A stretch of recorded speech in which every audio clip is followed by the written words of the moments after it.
नहीं पता एसआईआर क्या है तो ये वीडियो आपके लिए है। मैं इंजीनियर मौज़म चेयरमैन नजीबाबाद आपसे एसआईआर के बारे में कुछ जरूरी बातें करना चाहता हूँ। एसआईआर के बारे में जैसे कि प्रक्रिया चल रही है, सभी को कुछ ना कुछ कंफ्यूजन है, इसलिए इसके बारे में बात करना मुझे जरूरी लगा। एसआईआर को दो हिस्सों में डिवाइड करते हैं। जिनका खुद का नाम या उनके माँ बाप का या दादा दादी का नाम अगर 2003 की लिस्ट में है तो पहले उनकी बात कर लेते हैं। अगर लिस्ट में उनका नाम है तो सिर्फ उसकी फोटो स्टेट बीएलओ को देनी होगी। इसके अलावा कोई आईडी आपको नहीं लगानी होगी, मगर फॉर्म जरूरी भरना होगा। अब बात करते हैं जिनका खुद का नाम या माँ बाप का नाम या दादा दादी का नाम 2003 की लिस्ट में नहीं है, उनको हम 3 पार्ट में डिवाइड करते हैं। 1 जुलाई 1987 से पहले जिनका जन्म हुआ है उन्हें सिर्फ एक आईडी लगानी है अपनी।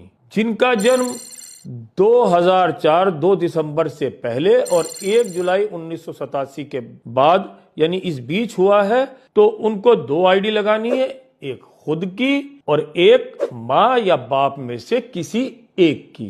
अब जिनका जन्म 2 दिसंबर 2004 के बाद हुआ है उनको 3 आईडी लगानी होंगी, एक अपनी माँ की, एक अपने बाप की। अब बात कर लेते हैं जो आईडी में से कोई एक आईडी हमें लगानी है। ये 10 आईडी हैं, इन्हें अच्छी तरह देख लीजिए। जन्म प्रमाण पत्र, पासपोर्ट, जाति प्रमाण पत्र, मूल निवास प्रमाण पत्र, 10वीं की मार्कशीट या किसी भी क्लास की मार्कशीट, सरकार द्वारा दी गई जमीन या मकान का आवंटन पत्र, बैंक, डाकघर या एलआईसी वगैरह में जो एफडी कराई है उनका पेपर, सरकारी नौकरी का पहचान पत्र या पेंशन लेटर, परिवार रजिस्टर की नकल और 10वां वन अधिकारी द्वारा प्रमाण पत्र। इन 10 आईडी में से कोई एक आईडी लगानी है, सभी आईडी नहीं लगानी है। इसके अलावा कोई भी बीएलओ अगर आपको परेशान करता है, मोहल्ले में आकर नहीं बैठ रहा है या घर पर नहीं आ रहा है तो आप मुझे इन्फॉर्म करें, मेरे डायरेक्ट नंबर पर मुझे कॉल करें, मैं